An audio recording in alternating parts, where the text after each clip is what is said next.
It is important to decide to be happy in the Lord. And today, be happy in the Lord. Maraming mga dahilan para tayo mamroblema, malungkot, pero lalo ka lang lulungkot pag nagdagdag ka pa ng pag-aalala. Happiness is a decision. And because God is God and God is in control, we can decide to be happy even though there are many reasons and temptations to be sad. Acts 10:14 to 15, Peter said, "Lord, I can't do that. I've never eaten anything that is unclean and not fit to eat." The voice spoke to him again. When God says that something can be used for food, don't say it isn't fit to eat. Ang eksena ay nang si Pedro ay pinapakain ng Panginoon ng mga bagay na hindi kinakain ng mga Israelita dahil ito'y tinuturing nilang marumi. At sinabi ng Diyos, "Huwag mong matawag-tawag na marumi, ang ngayon ay ipinapakain ko sa iyo, therefore sinasabi ko sa iyo, malinis yan." Ang pag-aaral natin ngayon, pinamagatan, Blessed Among Widows. Pinagpala sa lahat ng mga balo. Isang napakahalagang kwento na kapupulutan ng mayamang aral. Salamat, Panginoon, dahil kami pinagsama-sama mo upang magdiwang ng iyong kabutihan, upang ipagdiwang namin ang isang buhay na naman, isang araw na idinagdag niyo sa amin. Turuan niyo kami na pahalagahan ang araw na ito.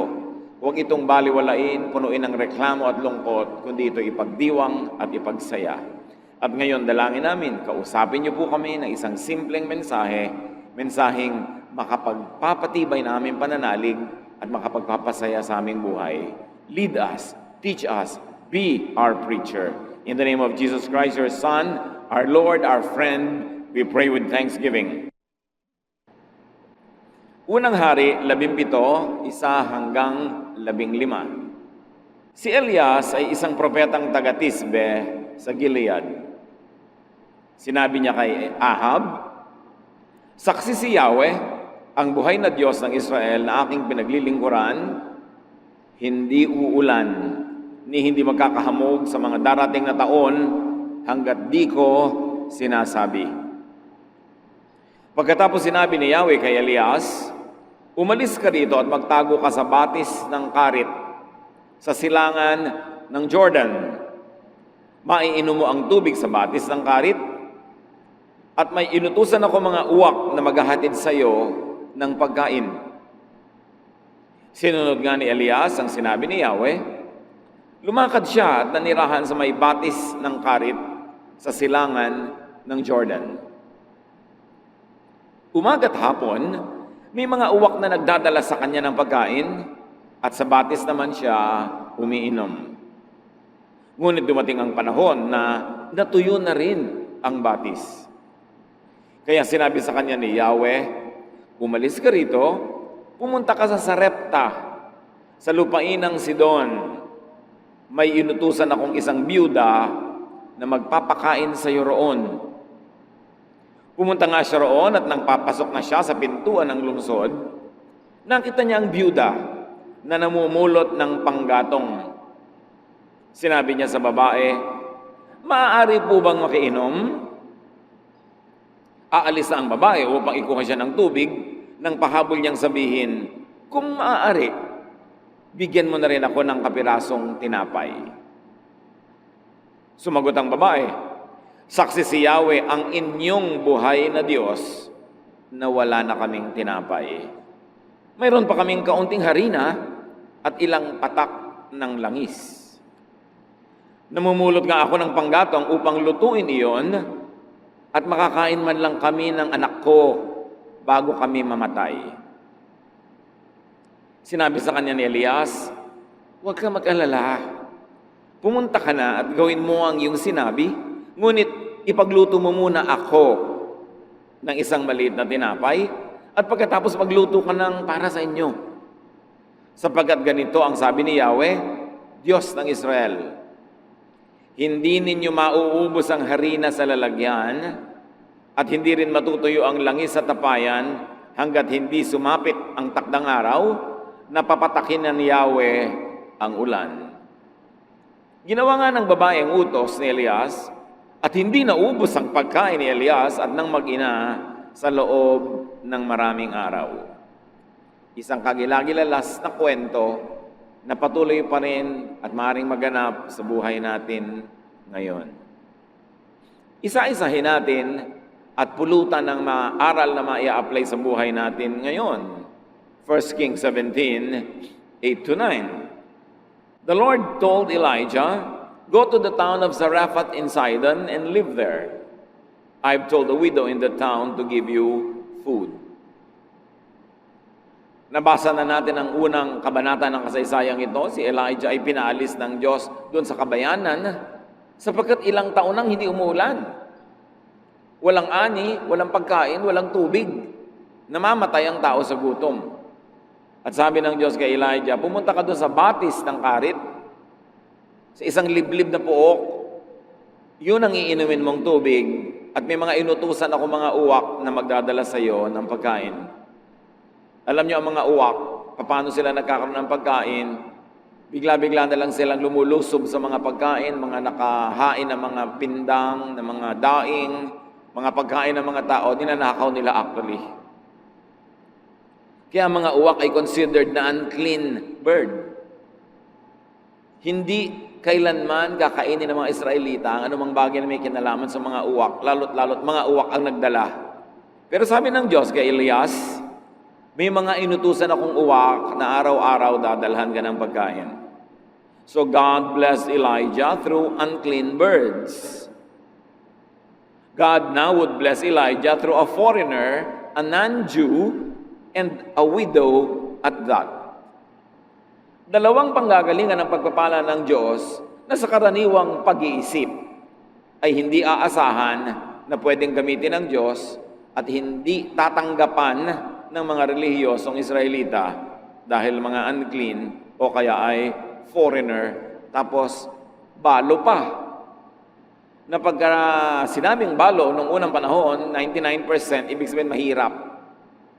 Kasi bihira namang balo ang merong kayamanang minamana o kaya ay may sariling negosyo o hanap buhay. Kaya pag sinabing balo, karamihan din gutom, mahirap, salat sa mga pangangailangan. Dalawang pagmumulan ng pagpapala na sa karaniwang pag-iisip ay hindi gagamitin ng Diyos sa tingin ng mga relihiyoso. Pero Diyos mismo ang nagsasabi, meron naman akong bagong supplier para sa iyo, isang mahirap na balo. 1 Kings 17, 10-11. When Elijah came near the town gate of Zarephath, he saw a widow gathering sticks for a fire. "Would you please bring me a cup of water?" he asked. As she left to get it, he asked, "Would you also please give me a piece of bread?" Namumulot ng mga tuyong kahoy ang babaeng ito upang gawing panggatong, fuel para siya gumawa ng apoy at makapagluto ng last meal nilang mag-ina. So may imagine natin sigurong tuyong-tuyo ang kanyang balat, nakakapit na sa buto ang kanyang balat dahil wala na siyang taba at wala siyang laman. At ngayon ay para siyang kalansay na namumulot ng mga tuyong kahoy sa isang kalansay na landscape dahil walang buhay na halaman. Nakakalungkot. At lumapit sa kanya, propeta, at sinabi, "Bigyan mo nga ako ng tubig." At sa kabila ng lahat, nakulang na nga ang tubig, buong puso namang tumalima ang babaeng ito. Papapunta na siya sa kanyang tahanan para kumuha ng tubig. Nang biglang sabi nitong si Elijah, siya nga pala, pakidagdagan mo na rin ng tinapay, ha? Water? O sige, bibigyan na nga, pero bread during a grave drought? It seemed to be a very tall order. Parang imposible, una na ibigay, at mas imposible naman itong mama na to, ang lakas ng loob humingi ng ganitong bagay. Pero alam na natin na inutusan ng Diyos ang babaeng ito. Hindi natin alam kung paano niya nalaman ang utos ng Diyos. Maaaring siya kinausap o maaaring unconsciously nakalagay sa kanyang isip na talagang magbigay sa araw na yon o maging mapagbigay. Kaya yung pagbibigay ko minsan, ang nag-uudyok talaga sa atin, Diyos, huwag nating pigilin. Pero huwag lang tayong papauto sa mga nanggagamit at mga abusado. Kailangan din, marunong ka. 1 Kings 17:12. The widow answered, "In the name of the living Lord, your God, I swear that I don't have any bread. All I have is a handful of flour and a little olive oil. I'm on my way home now with these few sticks to cook what I have for my son and me. After that, we will starve to death. Sabi niya, isinusumpa ko sa ngalan ng Diyos mo, sa ngalan ng inyong Diyos, wala akong tinapay. Yes, meron akong konting harina, konting patak ng langis, at ngayon meron akong panggatong, gagawa ako ng apoy, magbe-bake ako ng konting-konting tinapay, at pagkakain namin yun, hihiga na kami mag-ina, at aantayin na lang namin ang kamatayan. Ganun kalala ang sitwasyon. It was grim and heartbreaking. Pero sabi ng widow, your God. The widow was not fully aware that she also believed in this God. Na nung siya ay tinutusan ng Diyos na pakainin ng propeta, siya naman ay sumangayon. Kaya't bibigyan nga niya kung anong meron siya. Tubig nga, ibibigay niya eh. Wala lang nga talagang reading tinapay, pero inamin niya, meron naman siyang konting harina. Alam niyo po ba na maraming mananampalataya na hindi nila alam na mananampalataya sila? Kasi maaaring iba yung religious background nila, iba yung nilakihan nila na environment. Pero yes, nananalig sila sa buhay na Diyos sa langit na sinasamba ng mga Israelita, pero hindi sila lang ang nakakakilala o sumasamba, bagamat meron silang conscious knowledge of this God. Hindi exclusive sa kanila ang pananalig na ito dahil maging sa Biblia, napakaraming patunay na maraming hindi Israelita ang nananalig sa Diyos. Bagamat hindi articulated, hindi ganong linaw ang kanilang mga doktrina, but in effect, in practice, they are believers, like this woman. 1 Kings 17:13-14, Elijah said, everything will be fine. Do what you have said, magluto ka ng balak mong gawin, go home and fix something for you and your son, but first, please make me a small piece of bread and bring it to me. Hindi natin alam kung si Elijah ay diabetic, bumababa na ang kanyang sugar levels, kailangan siyang unahin. Kaya sa mga kainan, merong lane dapat ang senior citizens, hindi lang dahil mahina na sila at matanda na sila, marami sa kanila diabetic na rin. At alam niyo ng mga diabetic, pag nagutom, kailangan pakainin agad dyan. Bumababa ang blood sugar. Well, we don't know if that's the case of the prophet. Pero sabi niya, sige, gawin mo yung balak mo magluto para sa inyong dalawa. Pero pakiuna mo na ako. Magluto ka muna ng kapiraso, dalhin mo sa akin, at pakainin mo ako. Verse 14, the Lord God of Israel has promised that your jar of flour won't run out and your bottle of oil won't dry up before He sends rain for the crops. Sabi niya, tama ka, magluto ka, pero unahin mo ako. Maaaring ang uunahin niyang lutuin, yun na yung lahat-lahat ng harina niya. Wala nang matitira sa pangalawang luto. Pero sabi ng propeta, pag ginawa mo yan, hindi mauubusan ng laman ng iyong banga. Tuwing dudukwang ka at titingnan mo ang loob, meron ka uling maluluto. Kaya sige na, ipagluto mo na ako. Siguro ngayon, sa mga young people, pag sinabi mo yan, ang sagot nila sa iyo, uunahin talaga kita. Huling-huling supply na nga ito. 1 Kings 17:15, the widow went home and did exactly what Elijah had told her. Sabi sa inyo, mananampalataya ang babaeng ito Hindi lang niya alam. She had great faith.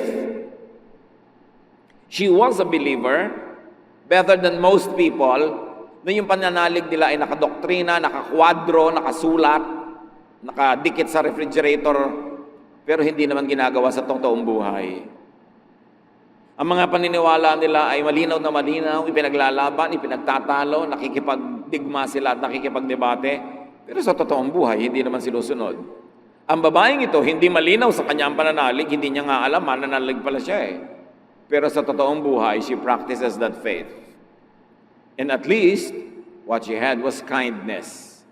And kindness is high religion. May bubuti pa bang relihiyon sa pagiging mabait? Sa pagiging mabuti? Aanin mo ang relihiyon kung di ka naman mabait at mabuti. So ang babae ay sumunod. At sabi ng Bible, she and Elijah and her family had enough food for a long time. Dahil sinunod niya ang utos sa kanya ng Diyos, sinunod niya ang sabi ng alagad ng Diyos, she practiced that faith which was not articulated by doctrine, but nevertheless was articulated by her deeds, and you will know a tree by its fruits, sabi ni Jesus. Matapos siyang magluto para sa propeta, ang bango nun. Alam niyo yung bagong bake na tinapay? At ang mga Israelita noon, magpapainit sila ng bato, lalagyan nila ng gatong yung ilalim ng bato, iinit yung bato, mainit na mainit, doon nila ipapatong yung harina na may konting langis. At kung may supply, baka may itlog pa yun na isinama, pero ngayon, langis lang talaga at konting oil at harina. Ang bango nun, lalo sa taong gutom, pero tiniis nilang mag-ina ang gutom nila, ibinigay muna nila sa propeta.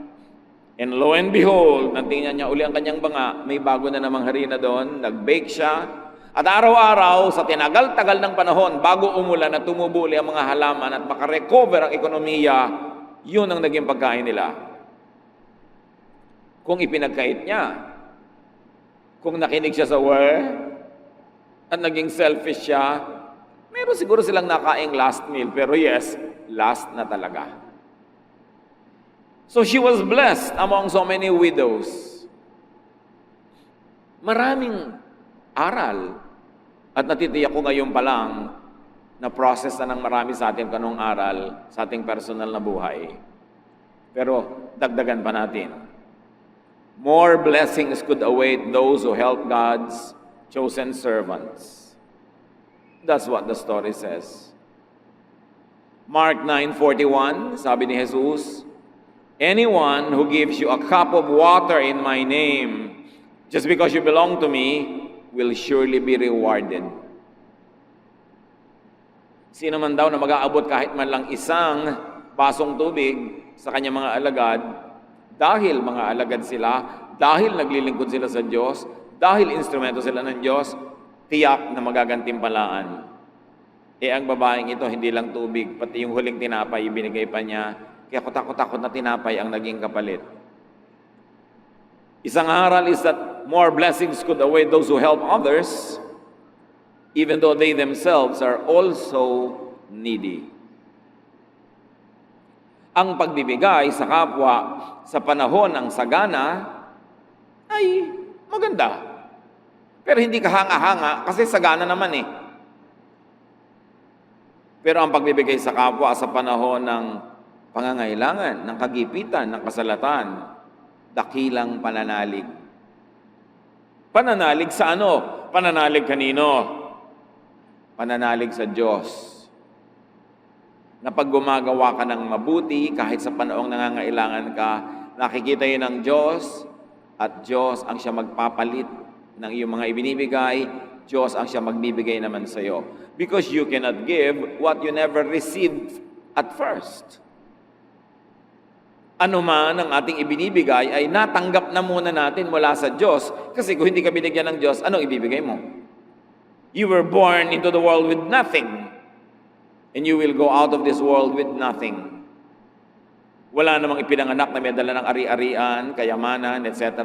Kaya kung meron man tayong ipapamigay, yun ay dahil lang nakatanggap na muna tayo. Kaya napakamali na hindi magbigay. Kasi ikaw nabubuhay dahil lang tumatanggap ka sa Diyos. Gumagamit ang Diyos sa mga instrumento, pero lahat ng mabuting bagay ay galing sa Diyos. Paano mo ngayon haharangan yung daan ng pagpunta sa iyo ng biyaya sa pamamagitan ng pagharang do sa daan na papalabas mula sa iyo at patungo sa iba? Iisang daan yon. The same way that God uses to give you is the same way that you will use to give to others. When you close that road so that you won't have to give to others, you also close the same road that God uses to give to you. Pag naging maramot ka sa kapwa, pinipilit mo ang Diyos na maging maramot din sa iyo. Kasi ang sabi ni Jesus, give and it shall be given to you. Magbigay ka at ibibigay din sa'yo. Sa katunayan, dahil ibinigay na sa'yo, kaya magbigay ka. Kung sobra ka magpapakatalino, magpapaka-wise, magpapaka-selfish, you will survive for a few days, but beyond that, no more. Kaya ang tunay na matalino, mapagbigay. E paano pa kung hindi ka lang matalino at maka-Diyos ka pa, di lalo ka mapagbigay? Hindi matalino yung maramot.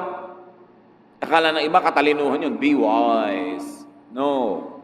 Pwede mo ba naman mawawisan ng Diyos? Siya na nakaabang, naghihintay, nanonood sa lahat ng ating ginagawa. Pwede mo bang mailihim sa Kanya na ang damot-damot mo? Because in the same way you give, it shall be given to you. Alam ng mga taong generous kung gaano ka-generous ang Diyos. Ang mga kuripot, hindi nila mararamdaman yung generous giving ng Diyos. Kasi kuripot din ang pagbibigay sa kanila. Hindi ba kayo nakakahalata? Yung mga kuripot, yung mga hindi mapagbigay, yung mga mararamot, habang buhay nagtitipid. Habang buhay, tuos ng tuos. Habang buhay, kwenta ng kwenta. Habang buhay, tiis ng tiis. Kasi yun ang style nila. Pag tinitiis mo ang iyong kapwa, titiisin ka rin ng langit. Pag minemenos, nililiitan, kinokontian mo ang bigay sa iba, di konti rin ang dating ng blessing sa'yo, kaya katipid ng tipid. Sasabihin ng iba, alam mo, kaya ako nabuhay ng matagal, katitipid ko. Hindi nila naiintindihan, kaya ang tagal mong tipid lang ng tipid, kasi kuripot ka. Imposible ba sa Diyos na buhusan ka ng pagpapala pag gusto niya? Sino makakapigil sa Diyos kung gusto kanyang palangoyin sa pera? At sino naman ang makakapigil sa Kanya kung ayaw Kanyang bigyan? Alam niyo kung sino ang makakapag-udyok sa Diyos at makakapigil sa Diyos? Tayo rin. Because in the same way you give, you receive. What you do to others, they do unto you, and God does to you. Ang tunay na matalino, mapagbigay. Kasi ang pagbibigay ay pagtatanim. At ang pagtatanim ay pag-ani. Hindi man yung binigyan mong eksaktong tao ang anihan mo, aanit-aani ka sa iba. Kasi si Jesus ang may sabi, what you plant, you harvest. Pero ang pinagkakait, ipinagdadamot mo sa iba, ipagkakait at ipagdadamot din sa iyo ng langit. Kaya maging mapagbigay dahil matalino at lalo naman kung dahil maka-Diyos. More blessings could await those who believe that God will provide. Alam niyo yung karamutan, ibig sabihin nun, hindi ka masyadong naniniwala that God can provide for your needs. Therefore, you have to be very wise, you have to be very selfish, sometimes you have to be very greedy, that you can cheat and steal from others dahil hindi ka naman bibigyan ng Diyos kung hindi ka magnanakaw.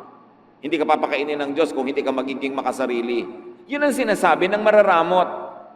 Kaya hindi nakakatuwa sa Diyos yun. Of course, hindi naman ibig sabihin na kung maka-Diyos ka, bulagsak ka na. Tapon ka na lang ng tapon, bigay ka na lang ng bigay kahit sa hindi dapat bigyan.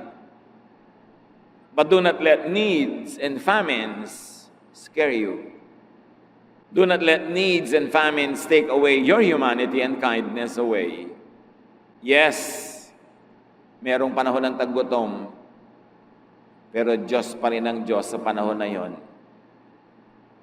Yes, may panahon na wala kang kita, wala kang trabaho, wala kang negosyo.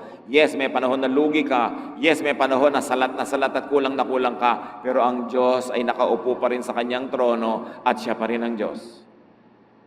Ang mahalaga sa mga panahon na ganito, manatiling tapat,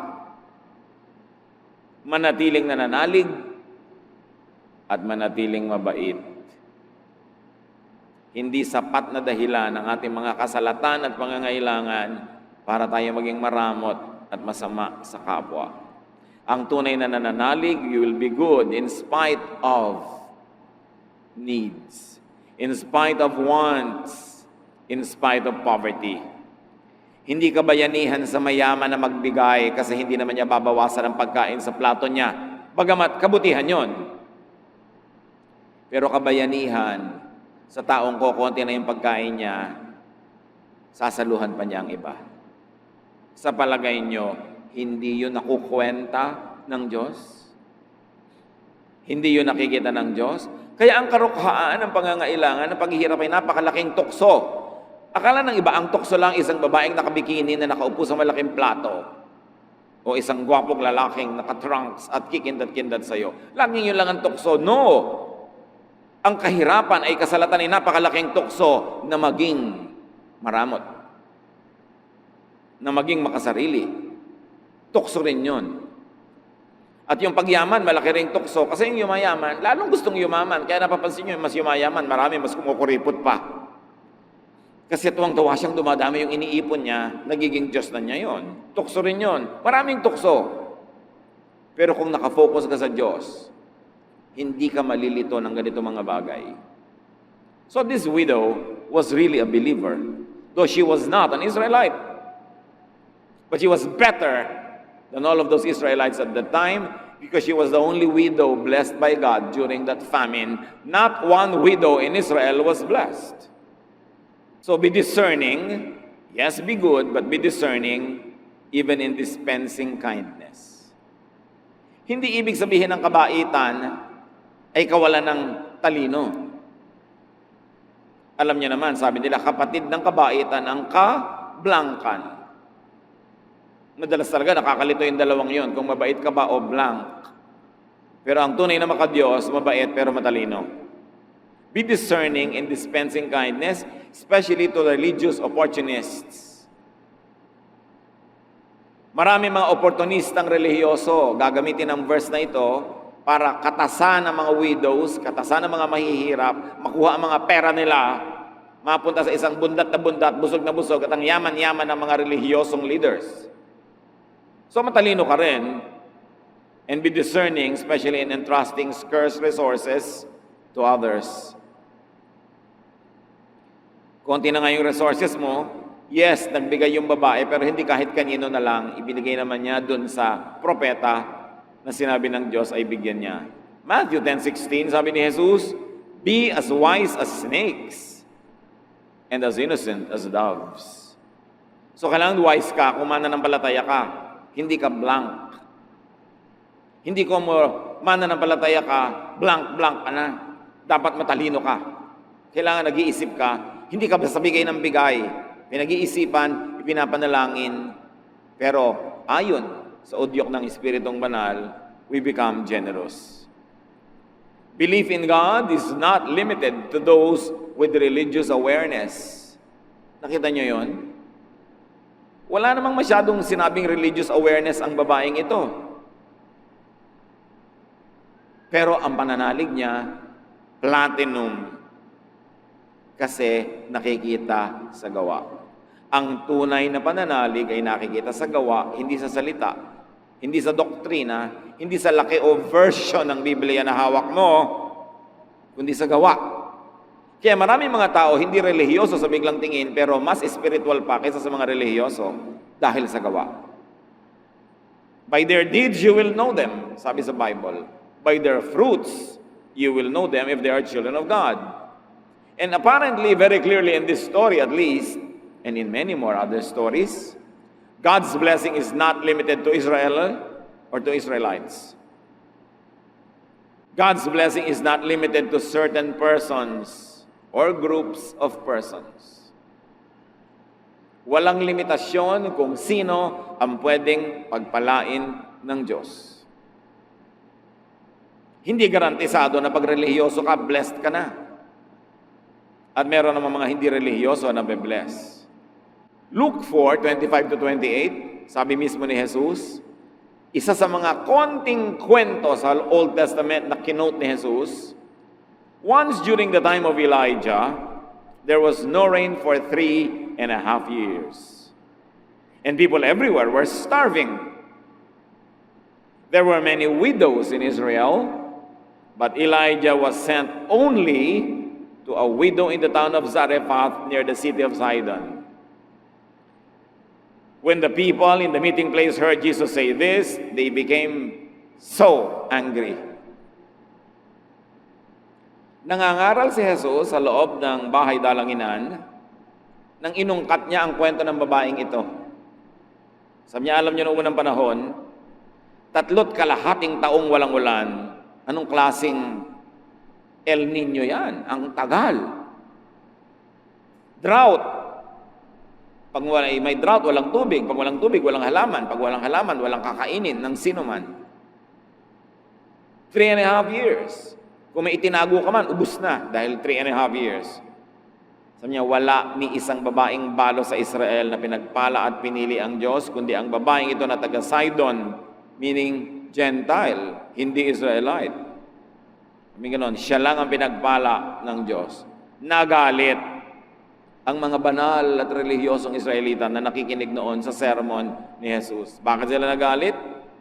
Because the Jews had always thought of and considered themselves as special and favored.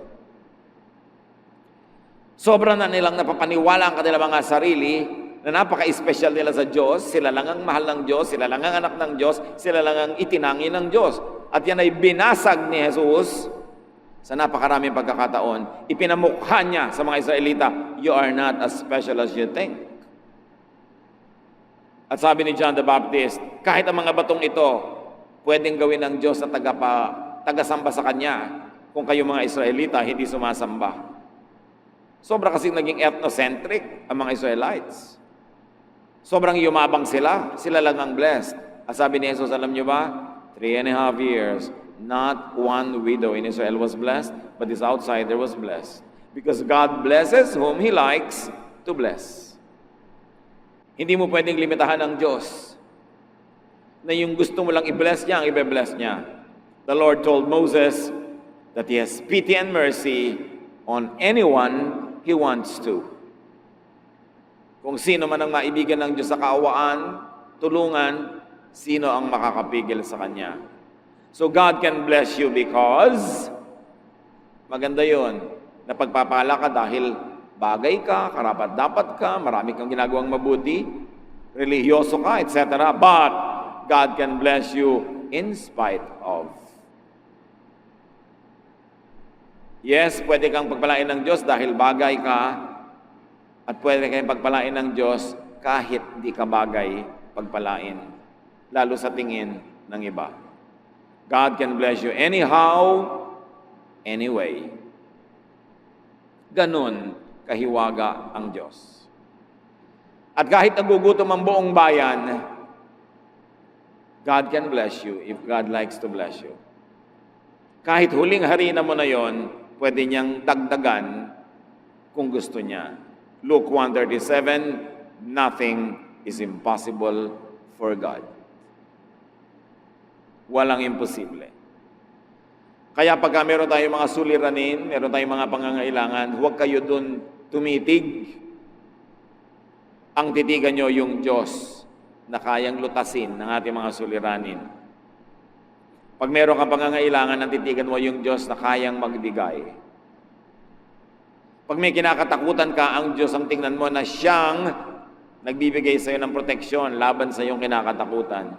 Sa oras na ang tingnan mo dilim, nalilimutan mong may liwanag.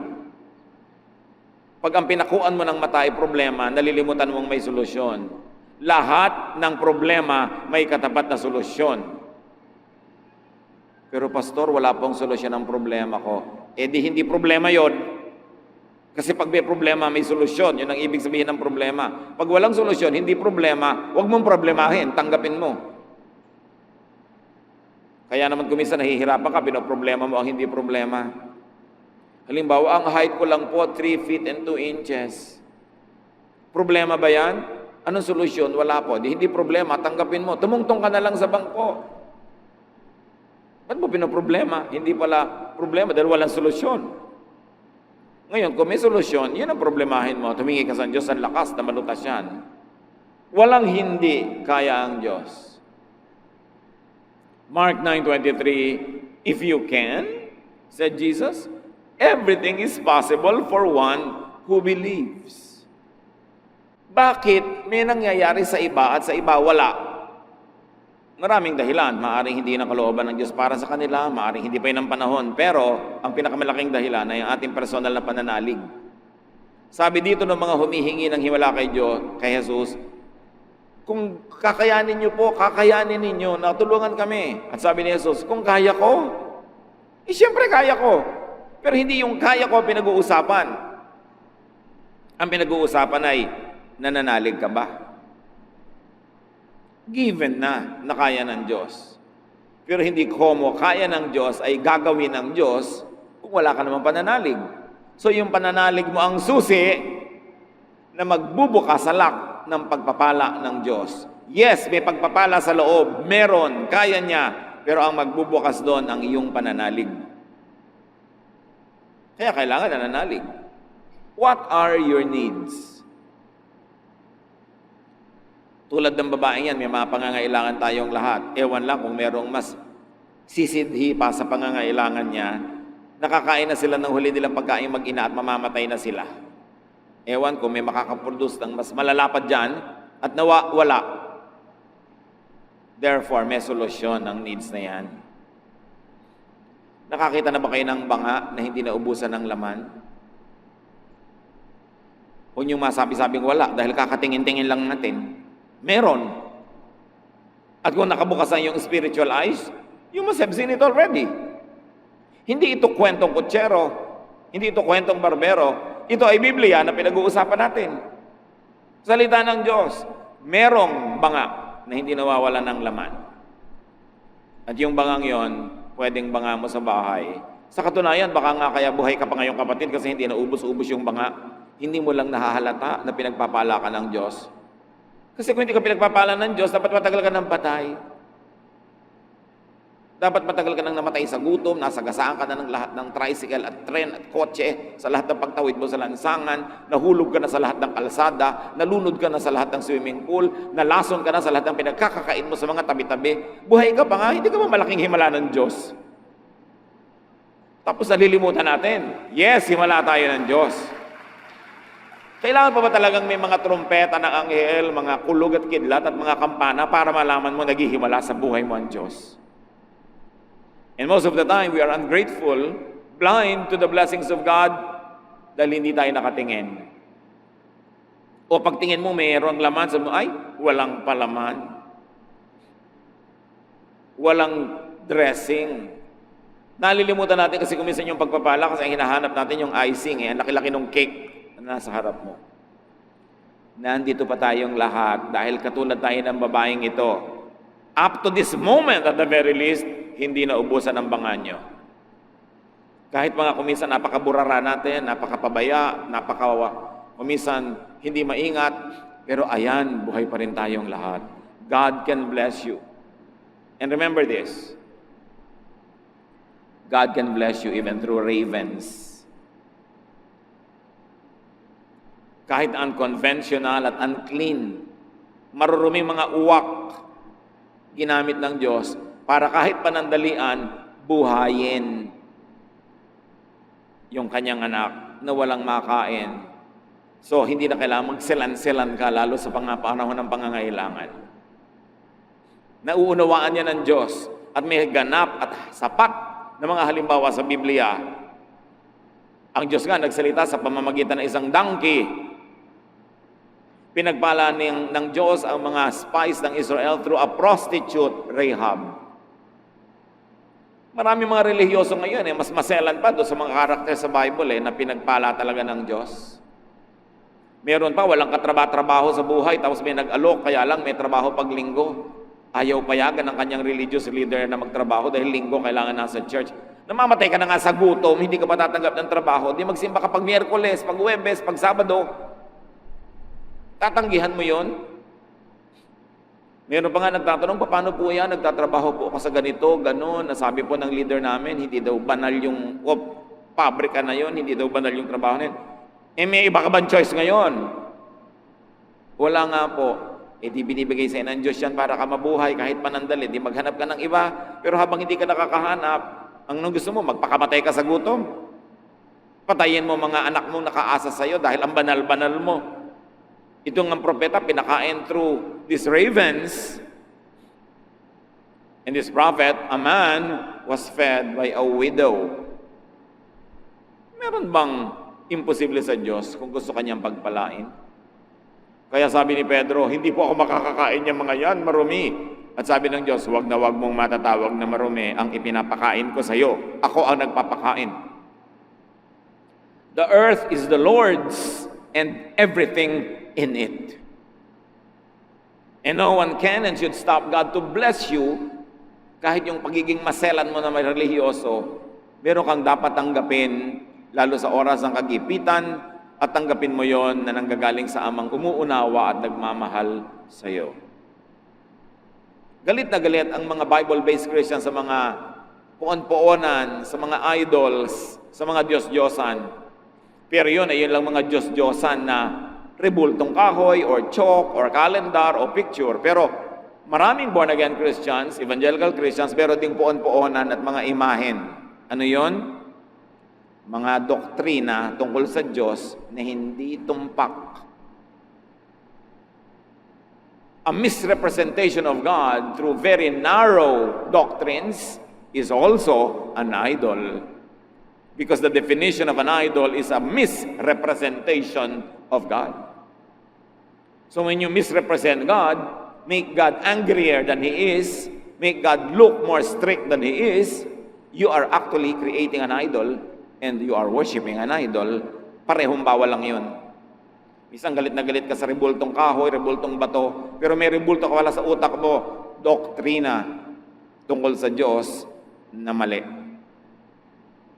Baluktot, salungat, sa tunay na imahe ng Diyos na mabait, mabuti, maunawain, mapagpatawad.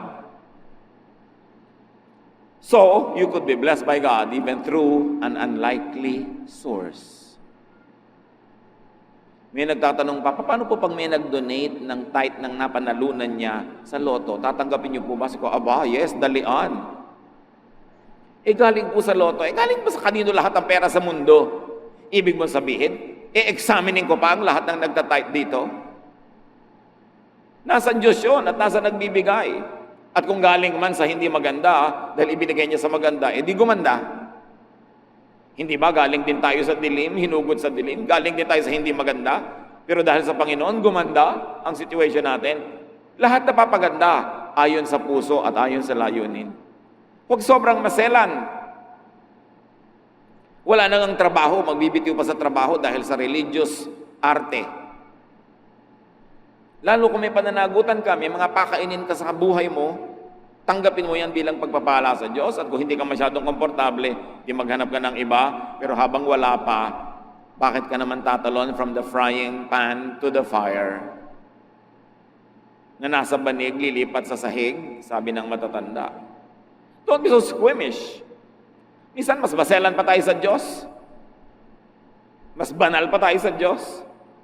Kasi meron tayong mga paniniwalang hindi naman totoo dahil nahuhubog ang paniniwala natin sa Diyos through doctrinal idolatry.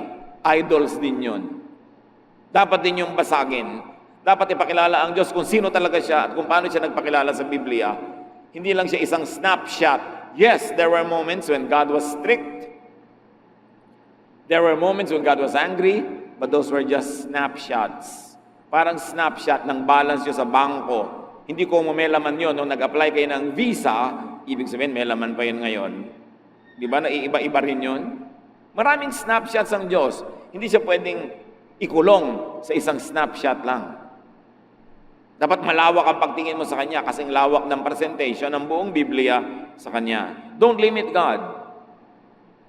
So do not focus on your needs, but focus on the giver, the Lord. So are you needy? Anong mga pangangailangan ninyo? Anong mga kalungkutan ninyo? Anong mga kasalatan? Hindi yan excuse para maging masama. Hindi yan excuse para maging masungit. Hindi yan excuse para maging maramot. Lahat tayo may hinihilang buntot. May mga pabigat sa buhay, pero hindi excuse yun para ilabas mo yung sungay. Mas may hinihila kang bigat, mas gumaganda pagka kagandahang loob, kagandahang asal ang ating ipinapakita. Kahit na mga problema ka, pwede kang umiti. Kasi ang pagsimangot naman, hindi masosolve yung problema mo eh. So huwag tayong pabigat sa sobrang dami ng mga issues. Huwag nating lilimutin ng Diyos kasi siya ang laging tumutulong sa atin. At kaya niya tayong tulungan kung iibigin niya. Yung puso natin ang ilagay natin sa tama. Makinig tayo sa udyok ng Espiritong Banal. Huwag tayong matakot sa famine. This widow survived it. And there's no reason why anybody cannot, basta tayo kakasihan ng Diyos at pagkakalooban niya ng pagpapala. So sa Kanya tayo umasa, sa Kanya tayo manalig, at yung turo niya ang ating sundin. Ama namin, salamat dahil kayo'y laging nandyan, hindi nag-iiba. Sa katunayan, kami ang patunay na kayo'y himala. The mere fact that we're here now is a testimony to your miracles. Many miracles. Turuan niyo kaming mabukas ang isip, ang mata, na sa inyo nakatingin, nananalig sa inyo at sumusunod sa inyo, hindi nagpapagulo sa pananakot ng sanlibutan para maghari ang inyong kapayapaan sa aming puso. Pagbulay-bulayan natin mga kapatid sa ilang saglit, ang iba pang mga kahulugan nito sa ating buhay. Bow before the Lord. Be at peace with the Lord. Close your eyes if it helps you to focus, and thank God for the many ways that He had made miracles to bring you today here. And He will bring you tomorrow to where you should be, because God is the same yesterday, today, and tomorrow.